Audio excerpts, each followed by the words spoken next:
It's just crazy the amount of stuff that they had put out then. And it was right before everything went to hell. So Dueling decades.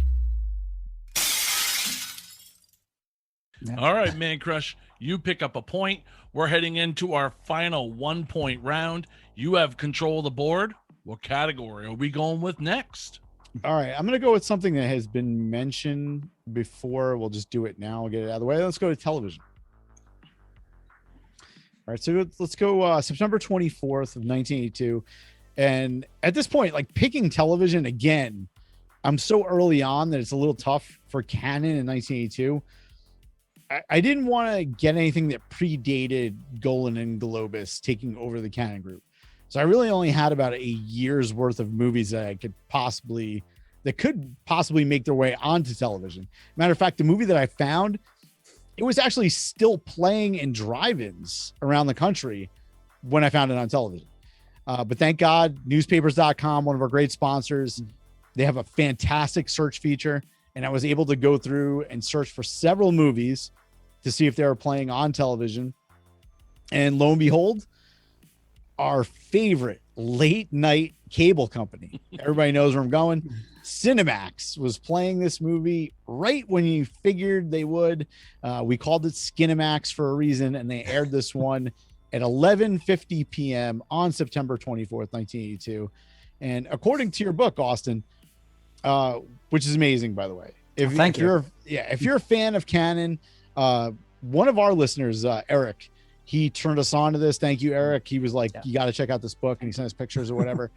And you mentioned this in your book, and this happens to be the first canon movie release to theaters under Golan and Globus. And the first date that I can find in those newspapers in theaters was May 30th of 1980.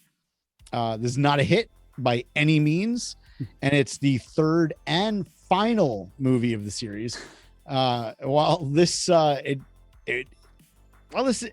a hit movie, it was the first Golan and Globus new venture into Hollywood. So I figured it would be important, and most likely with it being on television, this is also probably the first of the canon movies under Golan and Globus to make it to television at that time. We're talking about 1982. I'm looking at September. I don't see any other movies that could possibly make it. I was searching. This was the first one I found. So if you're in the mood for guilty pleasures, movies based on books, campiness, tales of revenge, satire, prostitutes, pool orgies, Adam West, stinging one-liners, sleazy movie studios, sexploitation, Jack Lemmon's son, Chris, getting it in, accidental sexcapades in the dark, car chases, and excessive nudity, then tune into Skinemax at 11:50 p.m. EST for The Happy Hooker Goes to Hollywood. Awesome. One of the early Golan and Globus classics. Yeah. All right, Mike Ranger, what did you bring for the television round?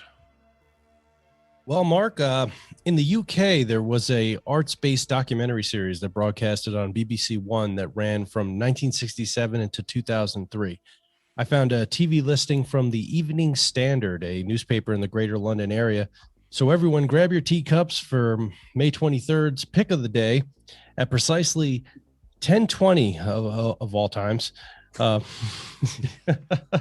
all-new omnibus. Tonight's episode, titled "The Last Moguls," peers down the barrel of canon films whose dramatic impacts on the British movie business has caused shell shock in some quarters. Omnibus traces the extraordinary graduation of canon's cousins Golan and Globus from small movies such as Hot T-Shirts to the Howitzer League.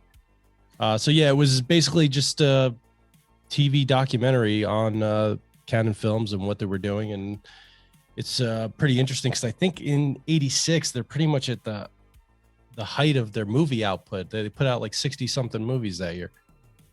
Yeah, 86 was peak Golan and Globus canon. They had so many movies in production, almost a almost a movie in theaters every week. It's just crazy the amount of stuff that they had put out then. And it was right before everything went to hell. So We got a problem. What do we do? Just keep making movies, make more movies, and we'll eventually make the money back. That's like an amazing gambling story. Mindset. I can't wait. Like, how far are you into volume 2?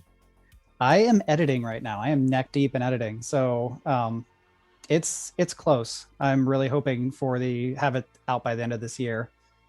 But when I had started writing this project, I had written it basically out of order. It was going to be my 50 favorite canon movies. And that obviously I couldn't stop there. Once I learned more and more and talked to more people and just started seeking out all these films.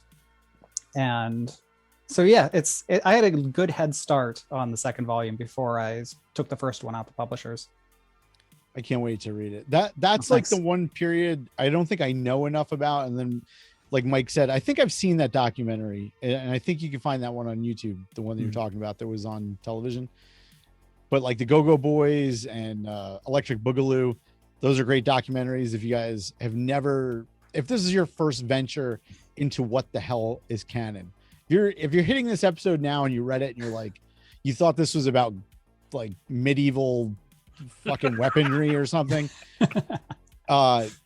maybe like dig a little bit deeper if you're interested in the movies and stuff that we're talking about, and you can watch these documentaries and get Austin's book and everything. It's an amazing story. And I wish there were more stories about like some of these other companies. Mike and I were talking about this the other night, like D-Lore Nice Entertainment and like DG and like Orion Film. Like there's so many like these little, would you call them before mini majors? Many majors That were around. But I think canon they had this aura about them that the stories are just so amazing. So that's what like really, like when Eric told me about the book, I was like, oh, I gotta do this now. And the book is amazing. But sorry, go ahead. Thank you. Thank you so much. Go ahead, Mark. All right. So my television selection, March 2nd, 1984, Canon released a movie whose original title was going to be My Beautiful Shiksa.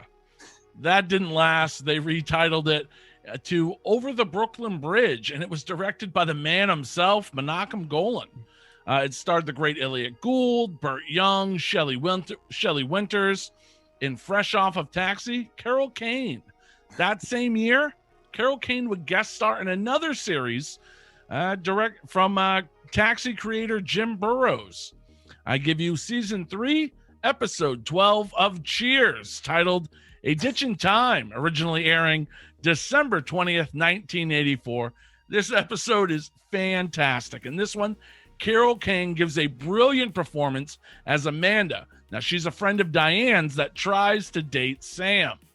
Now, the twist here is Diane met this friend while she was self-admitted to a mental institution.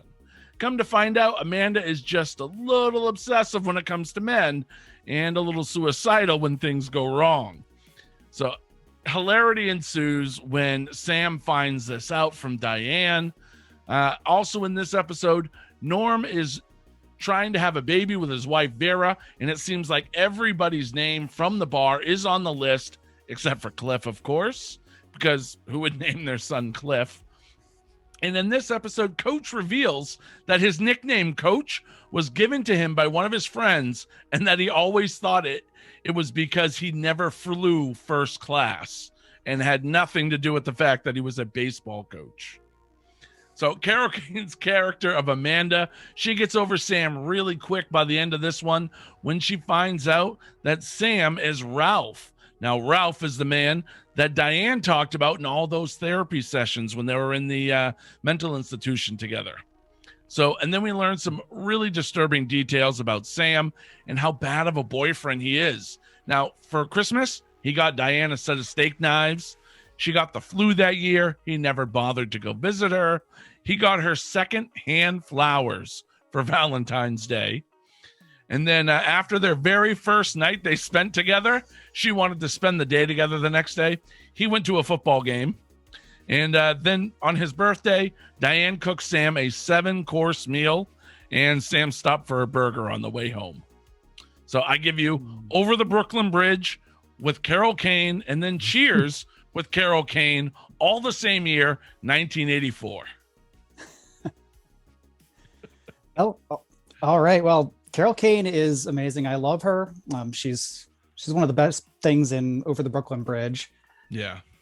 But I never really got into Cheers. I it would be on and I would watch it, but it's nothing I ever continued watching or followed or made it a point to appointment television. Don't know what you're missing out on, man.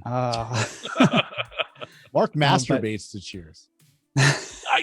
You said you wouldn't tell.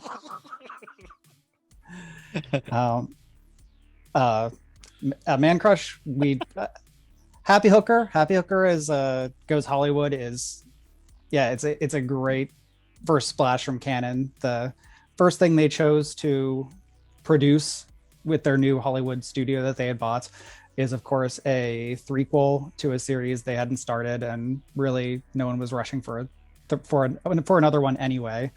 But that's a movie. It's got a lot of fun actors. Adam West, who really was at a point in his career where he was appearing in anything he could that he didn't have to wear the Batman suit. Right. But he's very funny in that one.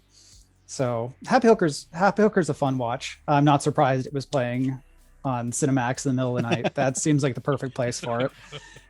But I have to go with Mike's here. The Last Moguls. If you're of any interest in Canon, that's some of the best vintage footage from inside their offices. It was right after they bought this big and new fancy office building.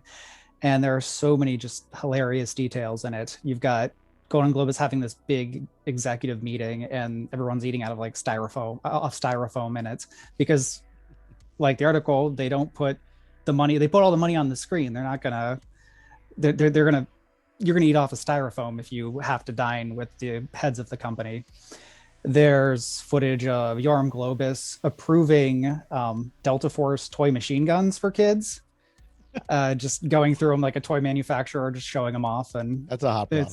Yeah. Oh yeah. Oh, yeah.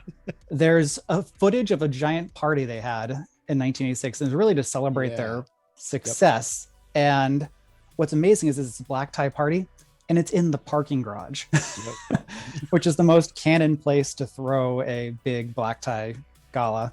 But all their kibbutz was there. Everybody was there. Yeah. You got Bronson, Norris. You have Michael Dudikoff's there at that point. Yep.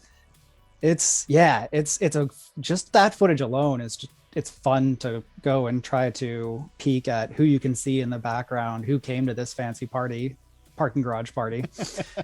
And it was a brand new parking garage though. Yeah. And I've talked to people who were at that party, and I always have to try to get, what was it like? Just because that stands out such a peak part of Canon history for me, just that one moment, the parking garage shebang. But yeah, I have to go with Last Moguls. And you also mentioned other Canon documentaries. If anybody hasn't seen Mark Hartley's Electric Boogaloo, The Wild Untold Story of Canon Films, it's wonderful. And it goes through the history of Canon in just your 90 minutes, but it covers so much. There's so much great footage. There's people telling amazing stories. It's a great place to start. Just to learn what the company was about. Sure. Yep. Before you decide whether you want to read 500 pages in the first volume of my book, followed by progressively larger volumes in the future. I think that was the more fun one. I think in watching them, and I just rewatched them again this past week, I felt like Go-Go Boys is a little bit more propaganda-ish, like very pro Canon. There was nothing bad said about them. And then when you watch Electric Boogaloo, what's the exact name of that one? Electric Boogaloo, The Wild Untold Story of Canon Films. All right. I didn't want anybody to just come up with Breakin' 2. But that one has great stories from both sides, good and bad, which makes it fantastic. And there's no subtitles, which Go-Go Boys is a lot of subtitles. Yeah, Go-Go Boys had actually, when Golan and Globus had found out that somebody was making a documentary about them, they rushed and produced their own documentary, which actually beat it out. Of course. So yeah, it was specifically made in response to them finding that people were being interviewed for Electric Boogaloo, they go and make their own, which is just crazy. It's the most canon thing. One of the last things that Menachem Golan was associated with before he passed. Because he died like right. I think that was released in 2014. I think he died the same year. Mhm. Pretty sad, but Globus is still alive. I don't know if he ever does podcast. I would love to get him on. Oh my, that would be a dream right there. It would be gold. You wouldn't know if you're getting bullshit stories, but I don't even think it would matter. I wouldn't care. Like, just lie to me. Yeah. Just make up whatever story. Sell me whatever movie you have right now. I just want to know what movie it is.